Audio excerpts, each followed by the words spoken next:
नमस्ते दोस्तों। सूत्रा टॉक के इस नए सफर में आपका हार्दिक स्वागत है। यहाँ हम खुलकर और बेझिझक बातें करेंगे जीवन के एक महत्वपूर्ण पहलू पर, यौन शिक्षा। हमारी कोशिश रहेगी कि आपको सही, सटीक और वैज्ञानिक जानकारी सरल भाषा में मिले, ताकि आप स्वस्थ रहें, सुरक्षित रहें और अपने शरीर और रिश्ते को बेहतर ढंग से समझ सकें। तो खुलकर जाइए, सवाल पूछिए और मिलकर इस जरूरी विषय पर खुलकर बात करते हैं। सूत्रा टॉक आपकी यौन शिक्षा का साथी। तो चलिए, प्राचीन भारतीय ज्ञान की गहराइयों में झांकते हुए हम कामसूत्र और कामकला के भेद जैसे ग्रंथों के माध्यम से जीवन के एक महत्वपूर्ण पहलू यौन शिक्षा को समझने का प्रयास करेंगे। ये ग्रंथ जो सदियों पहले लिखे गए थे, न केवल प्रेम और कामुकता पर प्रकाश डालते हैं, बल्कि जीवन के इस अभिन्न अंग के बारे में एक समग्र दृष्टिकोण भी प्रस्तुत करते हैं।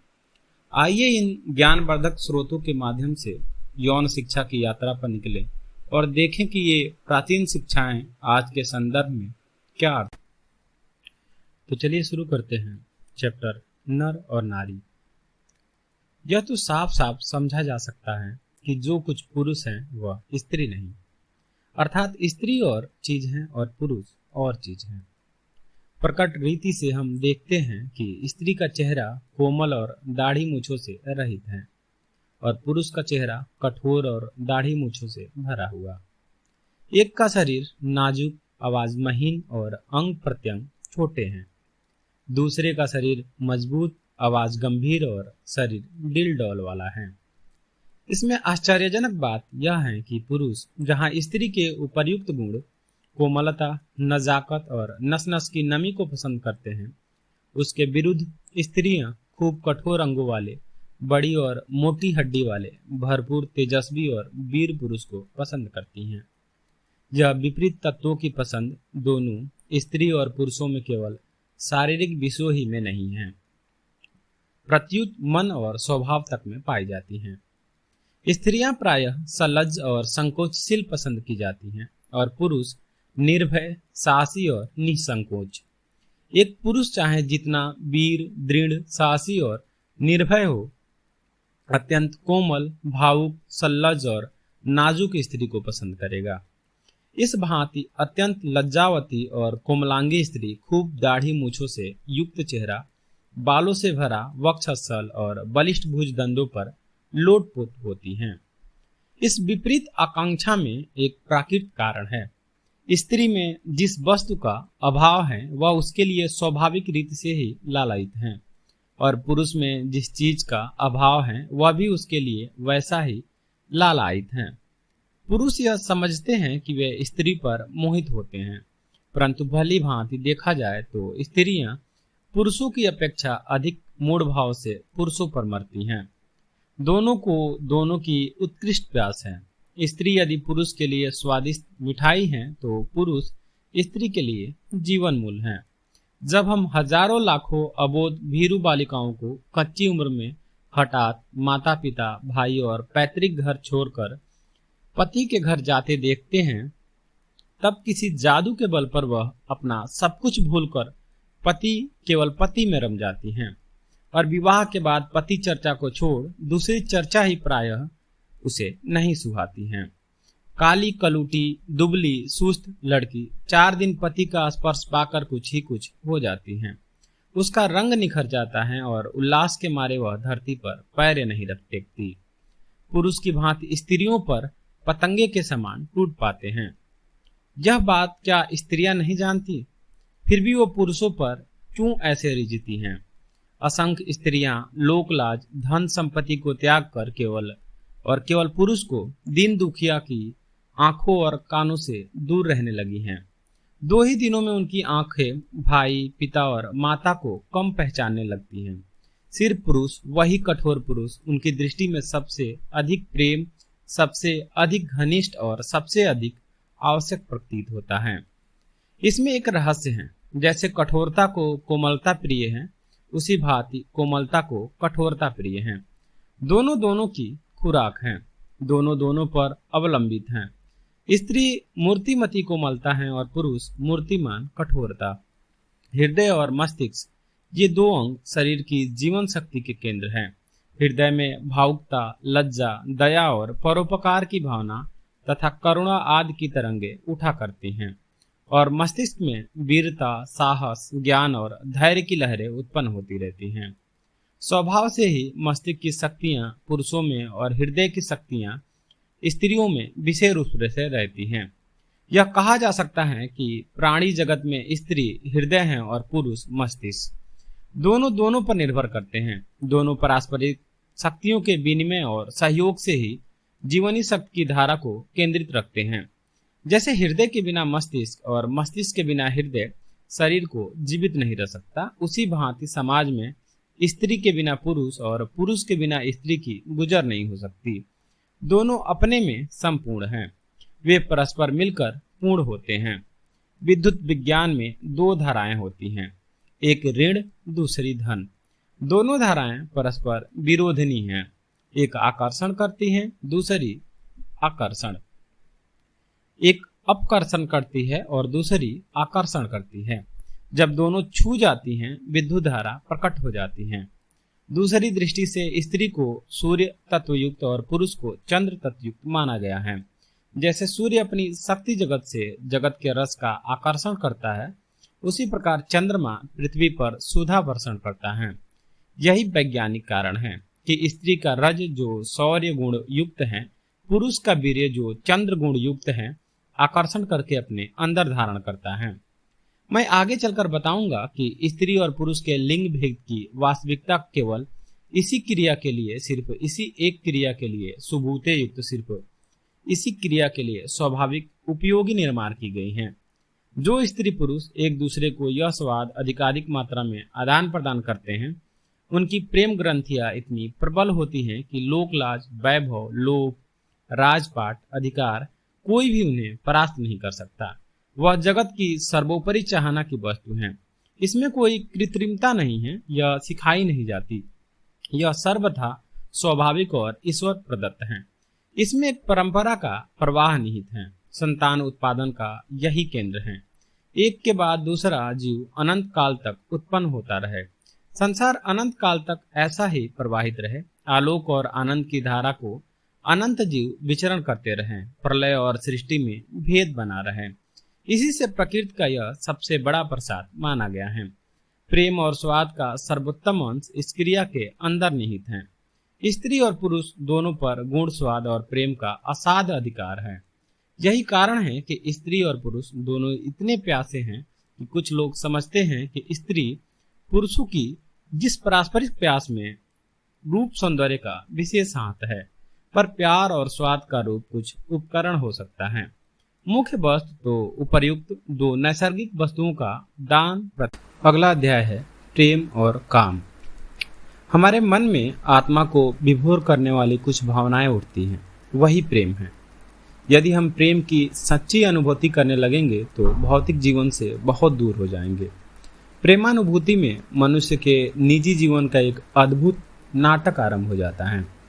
मानवीय विकास का इतिहास काम विकास से प्रारंभ होता है। बच्चे काम वासना के विकास से रहित होते हैं, यह उनका सौभाग्य ही है, क्योंकि उनके नन्हे से कोमल हृदय और कोमल अंग उसके वेग और प्रचंडता को सहन नहीं कर सकते। वे प्रत्येक वस्तु को कौतूहल से देखते हैं और सब कुछ नया पाते हैं।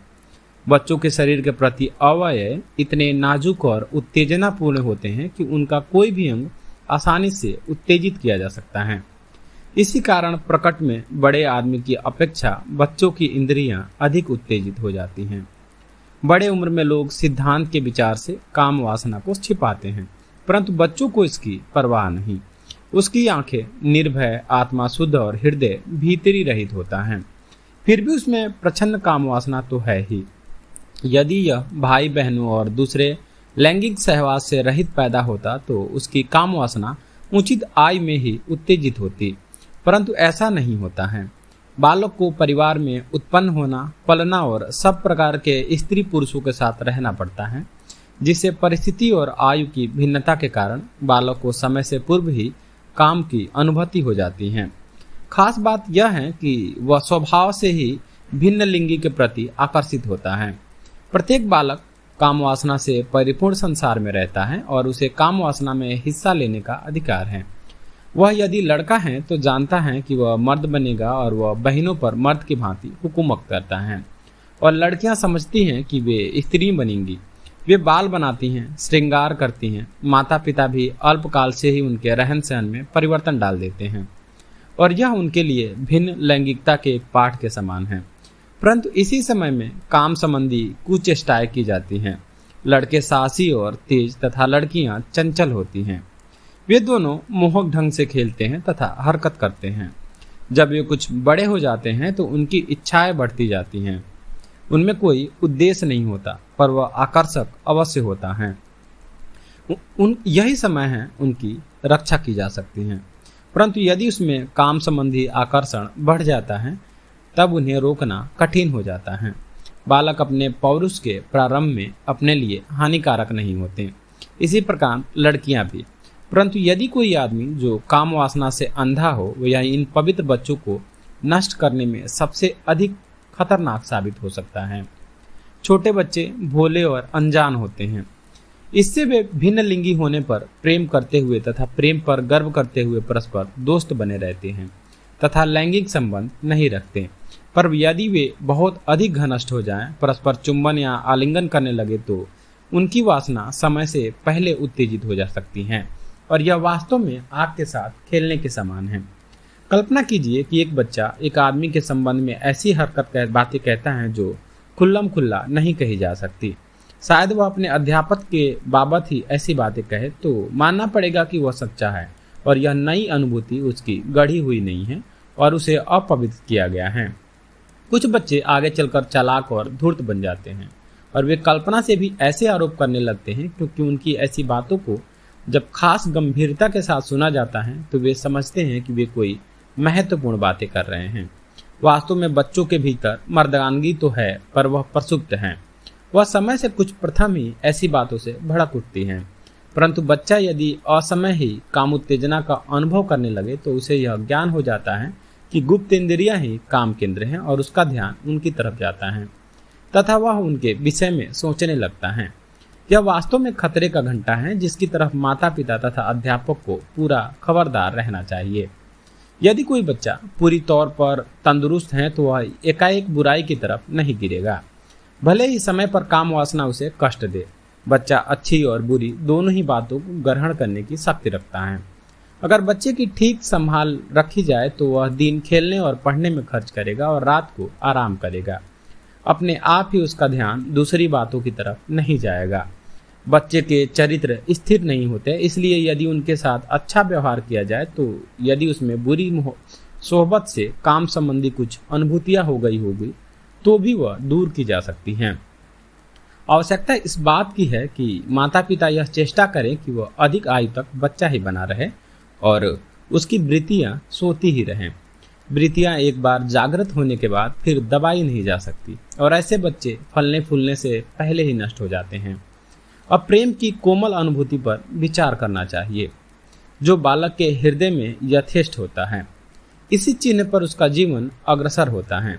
ये भावनाएं भांति भांति की होती हैं। कभी कारण मिले होते हैं, परंतु उसमें सैद्धांतिक भिन्नता होती है। प्रारंभ में वह शुद्धाचारी होता है, पीछे उसकी मनोभावनाएं विकसित होती हैं।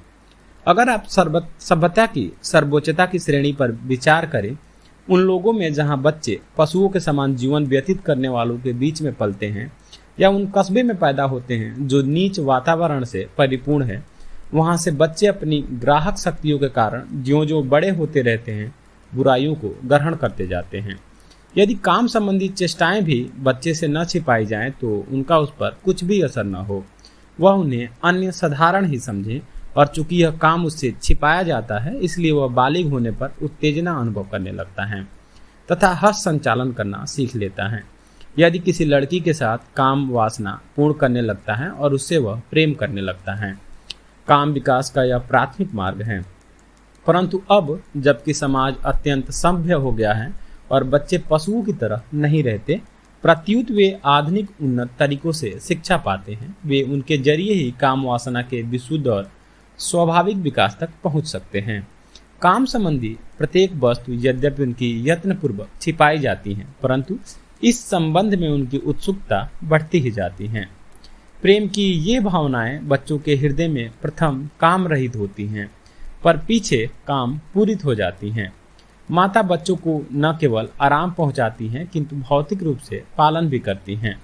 वह भोजन कराती हैं, शरीर को साफ रखती हैं और इंद्रियों को साफ रखती हैं। इसी कारण माता का प्रेम सबसे निराला रहा है। परंतु बड़ा होने पर बच्चा ज्यों-ज्यों स्वतंत्र हो जाता है, उसे माता की जरूरत नहीं रहती।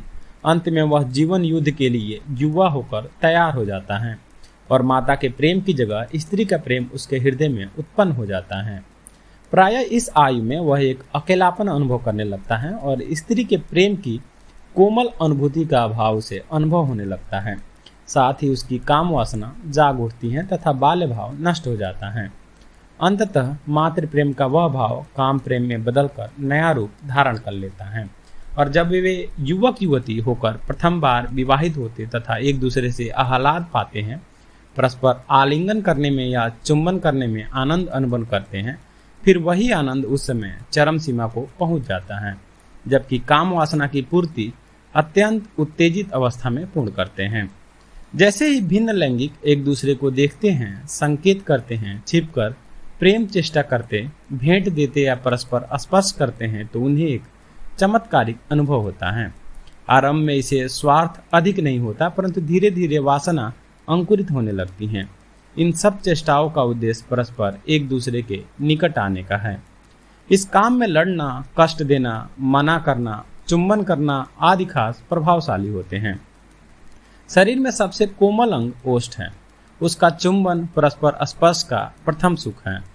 पर नयून आय में स्त्री पुरुष के आगे की बात नहीं सोचते और सदा एकांत का अनुभव करते हैं। ध्यान देने की बात यह है कि अत्यंत कोमल प्रभाव जो दूसरे से किसी पर आता है अधिक शक्तिशाली होता है। प्रेमी का श्वास, नेत्रों की ज्योति, शरीर की उष्मा सभी कुछ खास प्रभावशाली होता है। दोनों की दृष्टि में दोनों अधिक सुंदर प्रतीत होने लगते हैं और एक दूसरे में आकर्षण का अनुभव करते हैं। यह उनके नवीन संसार में क्रांति कर देती हैं। एक जवान लड़का या लड़की जब भौतिक रूप में अपनी इच्छाओं को मूर्तिमती पाते हैं तो नए ही संसार में आते हैं और दोनों अत्यंत आनंद और प्रसन्नता से मिलते हैं। उन्हें उनका नया संसार आश्चर्यजनक प्रतीत होता है। इस प्रकार वे आनंदाभूति करते हुए काम वासना की प्रचंड दोपहरी में पहुंच जाते हैं। वे सदा एक दूसरे के लिए सोचते हैं, एक दूसरे के लिए सच्चे रहना चाहते हैं। उनकी शक्तियां और आकांक्षाएं एक में केंद्रित हो जाती हैं। उनका हृदय धड़कने लगता है, पर यह किसी भय या उद्वेग के कारण नहीं, सिर्फ भविष्य के सुख को याद करके। प्रेम को प्राणी शास्त्र विशारदों ने खास तौर पर विकसित किया है। प्रेम का उदय विचार से होता है। सब लोग काम संबंधी विकास के साथ दिल की धड़कन में बढ़ती हुई शक्ति और उष्णता का अनुभव करने लगते हैं, परंतु प्रेम को संयम में रखने की बड़ी ही आवश्यकता है। शरीर यंत्र भी एक महत्वपूर्ण यंत्र के समान है। मशीन से उतना ही माल तैयार हो सकता है जितना उसमें बनाने की शक्ति होती है। प्रेम उत्तेजना में शरीर की शक्ति से बाहर काम न करना चाहिए।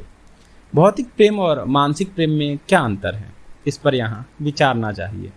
कल्पना कीजिए, एक बालक जिसके लिए सब कुछ नया और अद्भुत है, वह प्रत्येक भौतिक अनुभूति से उत्तेजित हो जाता है, परंतु ज्यों-ज्यों बड़ा होता है वह साहसी और वीर हो जाता है। परंतु लज्जा और प्रेम की भावना उसमें वैसे ही कोमल बनी रहती हैं। प्रेम के साथ कामोदय होने पर रक्त में, नाड़ियों में एक तीव्र उत्तेजना का अनुभव ही उसे होने लगता है। इससे यह प्रकट होता है कि काम वासना का रक्त की धमनियों पर क्या प्रभाव पड़ता है। आनंद की अनुभूति से प्रेम मिलकर एक मानसिक कार्य बनकर अत्यंत आनंद प्रिय हो जाता है। परंतु उच्च कोटि के प्राणी, चाहे वे कैसे भी भिन्न जाति हो, उसमें एक इंद्री होती है जिसमें रक्त का दबाव हद दर्जे तक पहुंच जाता है। पुरुष में यह लिंगेंद्री और स्त्री में योनि है। बचपन में अकस्मात इन अंगों को छू जाने से उसमें रक्त का प्रभाव बढ़ जाता है। कल जो बच्चा था आज वह बड़ा आदमी हो गया। वह प्रकृति का करिश्मा है। जवान होने पर उसे प्रेम के पर उगाते हैं जो उसे जीवन में कहीं का ले उड़ते हैं। बच्चों को जो उत्तेजना होती है उसकी अपेक्षा युवा की उत्तेजना कुछ दूसरे ही ढंग की होती हैं। उत्तेजना होने पर श्वास तथा रक्त के प्रवाह में अंतर पड़ जाता है। इसी प्रकार लड़कियों के गुप्त अंगों में एक प्रकार की खाज होने लगती है तथा धमनियों का जाल भड़क जाता है। वासना शांत होने पर वह उत्तेजना स्वाभाविक हालत में आ जाती है। सिर्फ जरा सी थकावट सी अनुभव होने लगती है, परंतु फिर वैसे ही उत्तेजना होने लगती। प्रातः काल के समय रक्त प्रवाह गुप्त इंद्रियों में वेग से होता है।